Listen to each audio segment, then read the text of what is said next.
श्री स्वामी समर्थ। नवीन दिवसाच्या नवीन शुभेच्छा। कशा आहात तुम्ही सर्व? ठीकच असणार, ठीकच राहा। आणि इथे बघा मी मार्केटमध्ये आलेली आहे कारण की आपल्याला आपल्या घरच्यासाठी गणपती बुक करायचा होता। नाही मोठा नाही छोटा, थोडा आपला म्हणजे आपल्या घरगुती गणपती पाहिजे होता। तर मी 2-3 दुकानं फिरली कारण की मनात काही बसतच नव्हता मला गणपती। सहसा कसं डोक्यात फेटेवाला होता कारण की फेटेवाला गणपती आपल्या महाराष्ट्राची एक शान झळकवतो। तर मला फेटेवाले तेवढे काही आवडले नाही। तर मी दुसऱ्या दुकानात आली। तर आम्हाला आज बुक करून जायचं होता गणपतीला, वेळ आहे 2 दिवस। तर आम्हाला आज बुकिंग करून ठेवायचा होता गणपती आणि वेळेवर न्यायचा होता। तर बघू शकता तुम्ही सगळ्या गणपतीला असं रॅप केलेलं आहे कारण की पावसाळ्याचे दिवस आहे आणि धूळसुद्धा बसली नाही पाहिजे म्हणून। आणि तेच ह्या दुकानात सर्व गणपती बुकच झालेले होते जे आवडते ते। तर त्यानंतर आम्ही दुसऱ्या दुकानात जाऊ म्हटलं। तर इथे चप्पल वगैरे बाहेरच काढायची होती तर चप्पल वगैरे घालून घेतलं मी आणि दुसऱ्या दुकानात मग आम्ही पुन्हा गेलो। तर इथे बघा, इथे आलो तर इथे फार म्हणजे व्हेरायटी पुष्कळ होती गणपतीची। तर बघू शकता तुम्ही। आणि छान म्हणजे पेंडॉल वगैरे टाकला असल्यामुळे इथे रॅप केलेलं नाही आहे गणपती कारण की यांनी त्रिपाल वगैरे सगळं अगोदरच प्रोटेक्शन करून घेतलेलं आहे। आणि बघा एक गणपती असा मागे करून ठेवलेला आहे कारण की तो डॅमेज आहे आणि जे गणपती डॅमेज आहे ते साईडला काढून ठेवलेले आहे त्यांनी। आणि रेट पुष्कळ होते गणपतीचे पण।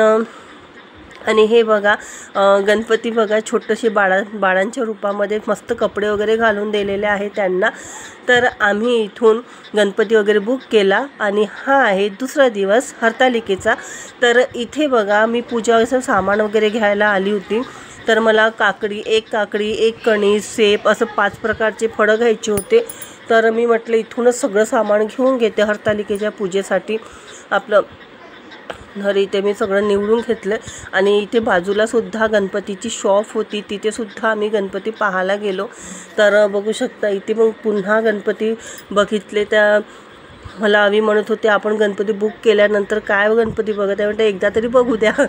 तर घरी आल्यानंतर मी पूर्ण सामान वगैरे घेऊन आली आणि गौरी काढायची होती। तर मी बघू शकता गौरी काढायची होती तर रेती आणली घमिल्यामध्ये। तर रेती धुवून घेते, छान स्वच्छ रेती धुवून घेते। इथे कोणी बाया गावाकडे नदीवर जातात, नहरावर जातात। इथे आमच्याकडे नदी आहे पण कुठे एवढा वेळ आहे, तर त्यामुळे मी घरी अशी घमिल्यामध्येच काढून घेते। समोरची भाभी बोलवते तर त्यांना बोलवून मग मी काढून घेते घरीच। तर इथे बघा रेती वगैरे छान मस्त धुवून घेतलेले आहे स्वच्छ। आणि पाऊस सुरू होता, जास्त नव्हता पाऊस, कमी म्हणजे भुरभुर सुरू होता पण गरमी फार होती। गरमीमुळे काही करायची इच्छाच नव्हती हो। आणि घरातले कामं करा व्यतिरिक्त हे दुसरं करा तर थोडा वेळच जातो। तर इथे बोरवेल आहे, बोरवेल असल्यामुळे इथे पाईप गुंडाळून ठेवलेला आहे। तर बोरवेल लावून मग आम्ही पाणी यूज करतो। तर बघा रेती म्हणजे स्वच्छ धुंग्या कारण की त्यातूनच आपण गौराई आणि शंकराची पिंड काढतो। तर छान मस्त धुवून घेतलेली आहे मी गौरी माता आणि शेजारच्या भाभीला बोलवून घेतली नाही अशी बघा गौर काढून घेत आहे अशी। आणि म्हणतात निघा निघा गौराई असं काहीतरी गाणं आहे, ते माझ्या मम्मीलाच येते। तर बघा इथे छान मी ताटामध्येच काढून घेतलेली होती गौरी, तर अशी छान निघालेली आहे। आणि इथे बघा इथे असं 5 वेळा अशी रेती काढली जाते आणि त्या रेतीची पिंड बनवलेली जाते। आमच्याकडे हीच पद्धत आहे, तुमच्याकडे कोणती पद्धत आहे? सगळ्यांकडे वेगवेगळी राहते। तर आमच्याकडे विदर्भात ही अशी पद्धत आहे। तर ही 5 वेळा रेती काढतात आणि 5 सुवासिनी असतात पण आम्ही दोघीच काढत आहोत कारण की सगळ्यांच्या घरी वेगवेगळं काढले जात आहे आणि सगळे आपल्या टायमिंगनुसार कामं करतात असं राहते। तर बघा 5 वेळा काढून घेतलेली आहे आणि आता हे शंकरजीची पिंड काढून घेणार मी। तर हा आमचा म्हणजे समोरचा असा पिल्लू आहे, तो खूपच हे करत होता, मी करेन, मी अगरबत्ती लावणार, मी पूजा करणार, त्याचं असं सुरू होतं। मला टिक्का लावा, तर त्यालासुद्धा टिक्का लावला मी।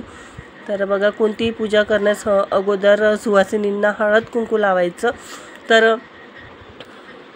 आता मी इथे छान मस्त प्रमाणे म्हणजे पिंड काढून घेणार आणि आजसुद्धा आमचं डेकोरेशन वगैरे झालेलं आहे आणि जिथे मी गौराई बसवणार आहे तिथेच मी आपलं गणपतीसुद्धा बसवणार आहे आणि आम्ही हॉलमध्येच बसवतो कारण की हॉलमध्ये डायरेक्ट एंट्रीच्या दरवाजाच्या समोरच बसवतो आणि की चांगलं असते आणि पूर्व दिशेला छान मस्त तोंड पडतो।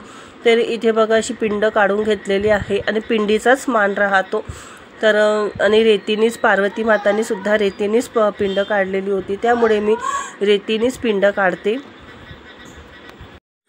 तर इथे बघा रेतीची पिंड झाल्यानंतर अशी हळदीची पार्वता माता काढली जाते। तर हळदीची सुद्धा पिंड काढली जाते। मी माझं विदर्भातलं सांगत आहे तुम्हाला। तर ह्याप्रमाणे करतात आमच्याकडे। तर हळदीची अशी पिंड काढून घेत आहे। तर अशी पिंड काढून घेतल्यानंतर ती रेतीची जी पिंड आहे शंकराची त्याच्या डाव्या साईडला ठेवली जाते आणि छोटीशी पिंड काढतात, जास्त मोठी नाही। आमचा कॅमेरामॅन व्यवस्थित नाही आहे, म्हणजे कसं आहे मी ट्रायपॉडने लावला होता तर हातातच मोबाईल दिलता मुलींच्या, तर त्यांचंही भांडणं फुंडणं सुरू राहते त्यामुळे एवढं हलवत आहे। तर बघू शकता अशी छान मस्त अशी छोटीशी पिंड काढून पिंडीच्या डाव्या साईडला ठेवतात, पिंडीवरच ठेवतात डाव्या साईडला। तुम्हाला माहीत आहे एक पिंड शंकराची पिंड म्हणजे त्याच्या पूर्ण परिवार आहे त्यांचा। तर माझीच पिंड म्हणजे थोडीशी चुकून गेलती, दिशा चुकून गेलती, तर मला म्हणजे पुन्हा ताटच फिरावं लागलं। म्हणजे असं ठेवताना मी अशी ठेवली, पण आपण म्हणजे जिथे माझी स्थान आहे, जिथे मला स्थापना करायची आहे हरतालिकेची, तिथली दिशा चुकून गेली ती पिंडीची। पण काही हरकत नाही आहे, आपल्याला पिंडीची पूजा करायची आहे। तर बघा दिवा वगैरे लावून घेतलेला आहे आणि हा बच्चू म्हणते मी अगरबत्ती लावणार आणि जिथे म्हणजे आपण पिंडी वगैरे काढतो तिथे हळद कुंकू वगैरे वाहून पूजा केली जाते आणि त्यानंतर आपण घरात आणत असते।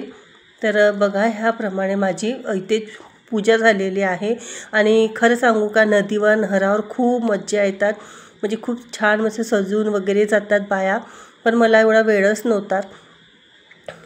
तर बघा इथे मी अशी स्थापना केलेली आहे, असं आमची सजावट आहे छोटी मोठी।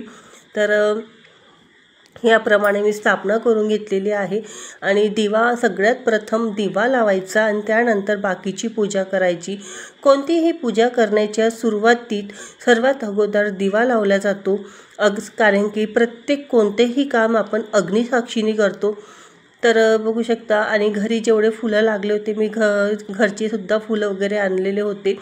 तर इथे आपले गणपती बाप्पाची स्थापना करून घेतलेली आहे, दिवा वगैरे लावून घेतलेला आहे, फळं वगैरे चढवून घेतलेलं आहे। आणि आता जे आमच्याकडे काय करतात 16 प्रकारच्या झाडाचे पानं 16 घेऊन ते ओम नमः शिवाय म्हणून अर्पितले जातात। कोणाला खूप वेळ असला तर तुम्ही एक पानसुद्धा ओम नमः शिवाय म्हणून ठेवू शकता, पण मी प्रत्येक झाडाच्या पानांची एक जोडी केली आहे 16 म्हणून, तर ते मी मानून घेत आहे ओम नमः शिवाय म्हणून। तर ह्याप्रमाणे माझी साधी सिंपल आपली छोटीशी अशी पूजा स्थापना केलेली आहे आणि हा आगाडा केना सगळ्यात वरतून घातलेला आहे, कारण की आगाडा केनाच जास्त महत्त्वाचा आहे, धोत्राचं फळ फूल महत्त्वाचं आहे। तर बघू शकता ह्याप्रमाणे मी अशी पूजा करून घेतलेली आहे आणि सगळं पिंडीवर वाहत असते, जी आपली रेतीची पिंड बनवलेली आहे आपण त्याच्यावर वाहून घेत असते। तर अशी माझी पूजा झालेली आहे आणि हा आहे दुसरा दिवस आणि दुसऱ्या दिवशी आपण हरतालिकेचे विसर्जन करणार आहोत। तर इथे आरती वगैरे झालेली आहे माझी आणि आता विसर्जनाची तयारी करत आहे, कारण की आज आहे गणपती आगमनाची तयारी, तर त्याची सुद्धा घाई आहे आणि हरतालिकेची विसर्जनाची सुद्धा। तर बघू शकता असं मी एक टेबलवर हे केलेलं आहे चादर वगैरे टाकून आणि इथे बघा जे आपण फळं वगैरे ठेवले होते त्याचा आता मी काला बनवून घेणार आहे, कणीस वगैरे भाजून घेतलेला आहे आणि सगळं आता कापकूप करून घेणार आहे मी आणि एक पोहे वगैरे भिजून त्याचा सगळा काला वगैरे टाकून घेणार आहे। पोह्यांमध्ये दही साखर मीठ मिरच्या वगैरे टाकून सगळं एकत्र करून मी असा काला तयार करून घेतलेला आहे, कारण की काल्याचं महत्त्व आहे विसर्जनाला, काल्याचाच प्रसाद केला जातो। आणि मोसंबी म्हटलं मी नंतर चिरून घेते, कारण की आता याच्यामध्ये टाकलं तर खूप जास्त ओलं होऊन जाणार. आणि माझी अशी तयारी केलेली आहे मी, साधी सिंपल. आणि साडी वगैरे मी काही व्यवस्थित घातलेली नाही आहे, कारण की खूप घाई गडबड होती. घरचं स्वयंपाक वगैरे करणं, घरचे कामं करणं आणि विदाऊट आपली ही पूजा राहते. तर इथे बघा माझं असं मी आता हरतालिका माता उचलून घेतलेली आहे आणि आता विसर्जन मी घरीच करणार आहे. पुष्कळ जण नदीवर नहरावर जातात विसर्जन करायला आणि फार मजा येते नहरावर वगैरे. तर बघा मी अशी घमेल्यात पाणी घेऊन घेतलेलं आहे, ताजं चांगलं बोरिंगचं ताजं पाणी घेतलेलं आहे आणि घरीच विसर्जन करत आहे. तर आरती वगैरे झाली होती माझी घरात आणि पुन्हा एकदा घरात. तर असं मी पाण्यामध्ये हळद कुंकू वगैरे टाकून पाण्याची सुद्धा पूजा करून घेत आहे आणि त्यानंतर आपण हरतालिका माता याच्यात विसर्जन करू. आणि वेळ नसल्यामुळे मी घरीच करत आहे, नाहीतर आम्ही नदीवर जाणार होतो, पण आम्हाला वेळ नाही, कारण की गणपतीचं मुहूर्त आहे 11 ते 1:30 वाजेपर्यंत आणि त्यामुळे आम्ही घरीच विसर्जन करत आहे. तर बघू शकता असं 5 वेळा डुबकवून आपण हरतालिका माता विसर्जित करावी. आणि शिदोरीसाठी मी तिला पुरणपोळी आणि नैवेद्य वगैरे चढवलेला आहे, कारण की म्हणतात